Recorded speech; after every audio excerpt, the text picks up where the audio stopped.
இங்க கோபிக்கு திடீர்னு நெஞ்சுவலி வந்து ஹாஸ்பிட்டலுக்கு அழைச்சிட்டு போறாங்க செலியன். ஹாஸ்பிட்டலுக்கு போயிட்டு வந்ததுக்கப்புறமா செலியன் சொல்றான், பாட்டி ஹாஸ்பிட்டல்ல காட்டுனேன். டாக்டர் சொல்ற விஷயம் என்ன அப்படின்னா, டாடி வந்து அதிகமா டென்ஷன் ஆகக்கூடாது. டென்ஷன் ஆனா கண்டிப்பா அவருக்கு இது மாதிரி பிரச்சனை வரதான் செய்யும்ன்னு சொல்லிட்டாங்க. ராதிகாவும் அதனால அங்கேருந்து கோவமா போயிடுறாங்க. இங்க ஒரு பக்கம் ராதிகாவ ஈஸ்வரி, "நீ எப்போ என் பையன டிவோர்ஸ் பண்ண போற? நீ டிவோர்ஸ் பண்ணா மட்டும் தான் என் பையன் உயிரோட இருப்பான். என் பையன் நல்லா இருக்கணும், உயிரோட இருக்கணும்னு நீ ஆசைப்பட்டனா, கண்டிப்பா நீ டிவோர்ஸ் குடுத்துரு. அதுதான் உனக்கு இருக்க ஒரே ஒரு வழி" அப்படின்னு இங்க ஈஸ்வரி ராதிகாவ டார்ச்சர் பண்றாங்க. வெளியில போன ராதிகாவும் ரொம்ப ஃபீல் பண்றாங்க. அங்கன்னு பார்த்து ராதிகாவுடைய அம்மா கேட்குறாங்க, "என்னாச்சு ராதிகா? மாப்பிள்ளைய பார்த்தியா? மாப்பிள்ளை என்ன சொன்னாரு?" "நான் சொன்னதானே அவரும் சொல்லியிருப்பாரு. நீ பண்ணது தப்பு ராதிகா. என்னதான் சண்டையா இருந்தாலும் மாப்பிள்ளை நம்மள விட்டு போயிட மாட்டாரு. அதுக்காக நீனு அவசரப்பட்டு போயிட்டு வீட்டு ஓனர்ட்ட வீட்ட காலி பண்ண சொல்லலாம் தப்பு. மாப்பிள்ளையும் தான் சொன்னாரு" அப்படின்னு சொல்ல, "நல்லா சொன்னாரு. ம்மா, என் வாழ்க்கையே முடிஞ்சு போச்சும்மா. உனக்கு புரியுதா இல்லையாம்மா? அவரு இப்போ நம்மள பத்தி சுத்தமா அவர் யோசிக்கிற மனநிலைமையே இல்லம்மா அவரு. அவர பொறுத்தவரைக்கும் இப்போ சந்தோஷமா இருக்கணும், நிம்மதியா இருக்கணும். அவங்க அம்மா நல்லா இருக்கணும். அவங்க அம்மாவுடைய ஆசைய நிறைவேத்தணும். அதுக்கு அவரு அங்க இருக்கணும். அது மட்டும் தாம்மா அவருடைய மைண்ட் ஃபுல்லா இருக்கு. நாம ஏதாவது ஒரு கேள்வி கேட்டாலே போதும், உடனே அவருக்கு நெஞ்சுவலி வந்துடுது. இப்ப பாருங்க, நான் இதெல்லாம் கேட்டுட்டேன். அதனால அவருக்கு நெஞ்சுவலி வந்து உடனே ஹாஸ்பிட்டல் அழைச்சிட்டு போயிட்டாங்க. அவரு எமோஷனலே ஆகக்கூடாதாம். டென்ஷனே ஆகக்கூடாதாம். எத பத்தியும் யோசிக்காம ரிலாக்ஸா இருக்கணுமா.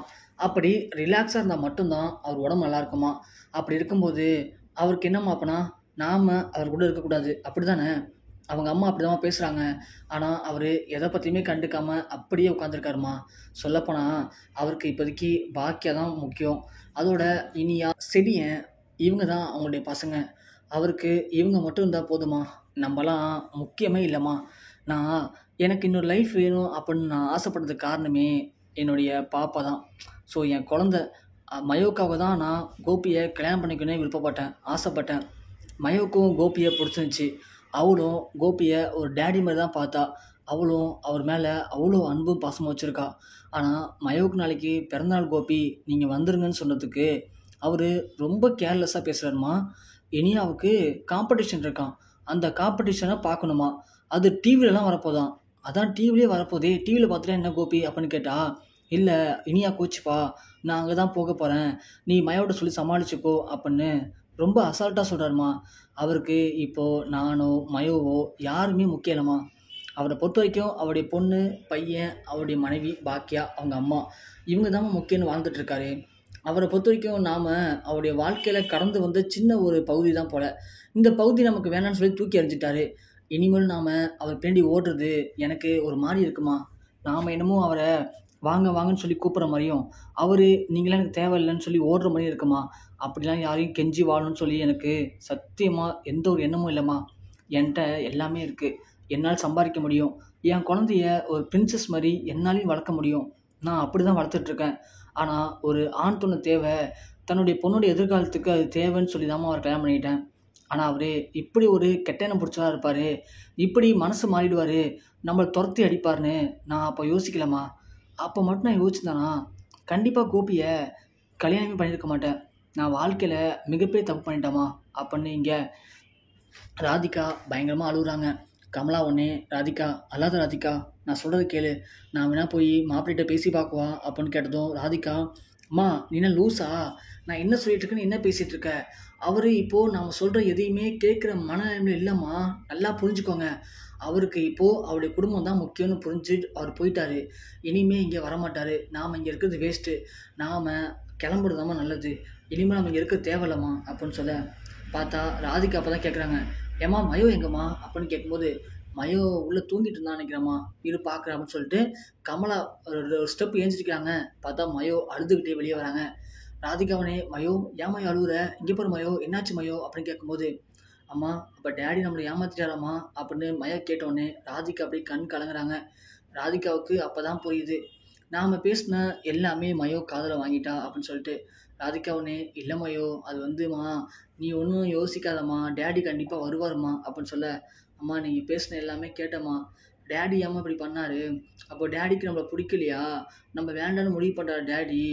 ஏம்மா அப்படி முடிவு பண்ணாரு? நாம என்னம்மா டேடிக்கு தப்பு பண்ணோம்? அப்படின்னு மயோ இங்க அழுக. ராதிகா ஒண்ணு, இல்ல இல்லம்மா மயோ இங்க பாரு, உனக்கு எப்போதுமே அம்மா இருக்கேன். யாரு என்ன சொன்னா என்ன? யார் வேணாலும் எப்போ வேணாலும் வரலாம், போகலாம். ஆனா அம்மா மட்டும் கடைசி வரைக்கும் உன் கூடயே இருப்பம்மா. நீ அம்மாவ நம்பும்மா. அம்மா இருக்கும்போது நீ இப்படிலாம் அழக்கூடாதும்மா. நீ அம்மா இருக்கும்போது இப்படிலாம் அழுதனா அம்மாவுக்கு ரொம்ப கஷ்டமா இருக்கும் தெரியுமா? அதனால நீ அழக்கூடாது. நீ அம்மாவுடைய செல்லக்குட்டி. புரியுதா? நீ வாம்மா, அழக்கூடாது வாம்மா அப்படின்னு இங்க மயோவ சமாதானப்படுத்துறாங்க ராதிகா. சமாதானப்படுத்தி முடிச்சதுக்கு அப்புறமா ராதிகா அவங்களுடைய ஃப்ரெண்ட்ஸ்க்கு கால் பண்ணி பேசுறாங்க. இது மாதிரி கோபிநாத் பண்ற எல்லாத்தையுமே சொல்றாங்க. சொன்ன உடனே இங்க ராதிகாவுடைய ஃப்ரெண்ட் ஒருத்தவங்க சொல்றாங்க, ராதிகா இப்பயே நீ விவரமாயிக்கோ. இருக்க இருக்க அவரு இன்னும் என்னலாம் பண்ணுவார்ன்னு யோசிச்சு பாரு. அதெல்லாம் பார்த்து நீ கஷ்டப்பட்டு உனக்கு எதுனா ஒண்ணு ஆச்சு அப்படின்னா, உன் குடும்பத்துக்கு யாரு பதில் சொல்லுவா? ஸோ துஷ்டன கண்டா தூர விலகணும்னு சொல்லுவாங்க பார்த்துருக்கியா? அது மாரி அவரு வந்து உன் லைஃப்ல இருக்கக்கூடாதுன்னு முடிவு பண்ணிட்டாரு. அவரு விலகி போறாரு. ஆம்பளைங்கள பொறுத்தவரைக்கும் விலகி போறவங்கள நாம வலுக்கட்டாயமா புடிச்சு இழுத்து வச்சோம்னா, அது என்னைக்கா இருந்தாலும் நமக்கு ஆபத்து தான் ராதிகா. அவங்களா விருப்பப்பட்டு வந்தா ஓகே. அவங்களுக்கு விருப்பம் இல்ல அப்படிங்கும்போது, நீ எதுக்காக கட்டாயப்படுத்தணும்னு நெனைக்கிற? உன்னால தனியா வாழ முடியாதுன்னு நெனைக்கிறியா? உன்னால வாழ முடியும் அப்படின்னா, நீ அவருக்கு டிவோர்ஸ் குடுத்துரு. அதாவது அவரு உன்கிட்ட என்ன எதிர்பார்க்குறாரோ, அத நம்ம அவருக்கு குடுத்து, நம்பள பத்தி விஷயங்கள அவருக்கு புரிய வைக்கணும். அவரு அப்போ பாக்கியா பிடிக்கலன்னு தானே உன் பின்னாடி ஓடி வந்தாரு. இன்னைக்கு நீ வேண்டாம், பாக்கியா தான் பெஸ்ட்டுன்னு அங்க போறாரு. இப்போ நீயும் பாக்கியா மாரி அதிரடியா அவருக்கு டிவோர்ஸ் குடு. டிவோர்ஸ் குடுத்தனா கண்டிப்பா ஒரு நாள் யோசிப்பாரு, ஃபீல் பண்ணுவாரு. அதோட உனக்கும் ஒரு குழந்தை இருக்கு. அத விட்டுட்டு அந்த குழந்தைய வச்சுக்கிட்டு நீ இப்படி அவருக்காக அந்த வீட்ல போய் தினம் தினம் அசிங்கப்பட்டு வரத மயோ பார்த்தா கண்டிப்பா மயோவால தாங்க முடியுமா ராதிகா? ஸோ உன்னுடைய குழந்தைக்காக தான் நீ கல்யாணமே பண்ணிக்கிட்ட. ஆனா உன்னுடைய குழந்தையோட எதிர்காலத்த கருத்துல வச்சுக்கிட்டு, நீ வந்து இப்போதைக்கு கோபி டிவோர்ஸ் பண்ணிட்டு தனியா இரு. கொஞ்ச நாள் தனியா இருந்தா கண்டிப்பா எல்லாமே சரியாயிடும் ராதிகா அப்படின்னு இங்க ராதிகாவோட ஃப்ரெண்டு சொல்றாங்க. அத கேட்டோனே ராதிகாவுக்கு அப்பதான் புரியுது. ரைட்டு தான். நாம இனிமேலும் கோபிய நம்பி இருந்தோம் அப்படின்னா, கண்டிப்பா கோபி நம்மள ஒரு மனுஷியா கூட மதிக்க மாட்டாரு. அவருக்கு இப்போ அவருடைய மனைவி, அவருடைய குழந்தைங்க, அவருடைய அம்மான்னு ஒரு குடும்பமா எல்லாருமே இப்போ கரெக்ட்டா இருக்காங்க. ஆனா நம்மள்ட்ட மட்டும் தான் பாக்கியம் நடிக்கிறாங்க. நல்லாவே புரியுது. அதனால நாம இனிமேலும் இவங்க நடிக்கிறதெல்லாம் நம்பிட்டு இருந்தோம் அப்படின்னா, நம்மளுடைய குடும்பம் தான் ஒண்ணும் இல்லாம போயிடும் அப்படின்னு ராதிகா முடிவு பண்ணி, சரின்னு சொல்லிட்டு நேரா போய் வக்கீலையும் பார்க்குறாங்க. லாயர பார்த்து இங்க கோபிநாத்த டிவோர்ஸ் பண்றதுக்கான ப்ரொசீஜர் எல்லாத்தையுமே பண்றாங்க. பண்ணி அடுத்த நாள் பார்த்தா லாயர் வீட்டுக்கும் வராரு. வீட்டுக்கு வந்தோனே இங்க பாக்கியா கேட்குறாங்க, "சொல்லுங்க சார் என்ன வேணும்?" அப்படின்னு கேட்கும்போது, "நான் இது மாரி மிஸ்டர் கோபிநாத்த பார்க்கணும்" அப்படின்னு சொல்றாங்க. "என்ன விஷயமா சார்?" அப்படின்னு கேட்க, "நீங்க யாரும்மான்னு?" கேட்குறாங்க. "சார் அது எதுக்கு உங்களுக்கு? கோபி இந்த வீட்ல தான் இருக்காரு. என்ன விஷயமா பார்க்க வந்திருக்கீங்க?" அப்படின்னு கேட்டதும், கோபியும் வந்துடுறான், ஈஸ்வரியும் வந்துடுறாங்க.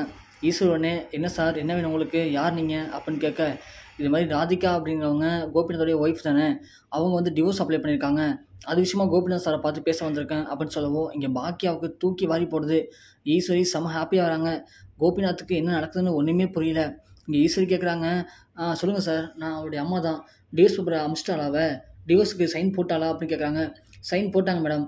நீங்களும் உங்க சைடுல சைன் போட்டீங்கன்னா, ப்ராப்பரா மூவ் பண்ணி சீக்கிரமா டிவோர்ஸ் வாங்கி குடுத்துடலாம்" அப்படின்னு சொல்றாங்க. உடனே ஈஸ்வரி, "குடுங்க அந்த பேப்பர" அப்படின்னு சொல்லிட்டு கோபிய சைன் பண்ண சொல்றாங்க. கோபி ஃபர்ஸ்ட்டு சைன் பண்ணாம திருதிருன்னு முழிக்கிறாரு. ஆனா ஈஸ்வரி அப்படி இப்படின்னு பேசி கோபிய சைன் பண்ண வைக்கிறாங்க. லாயர்ட்ட குடுத்து, "இந்த பாருங்க சார், இந்த கேஸ நீங்க எவ்வளோ சீக்கிரம் முடிச்சு குடுக்குறீங்களோ, அவ்வளோ சீக்கிரம் உங்களுக்கு நானு நல்ல ஒரு அமௌண்ட்ட குடுக்குறேன்.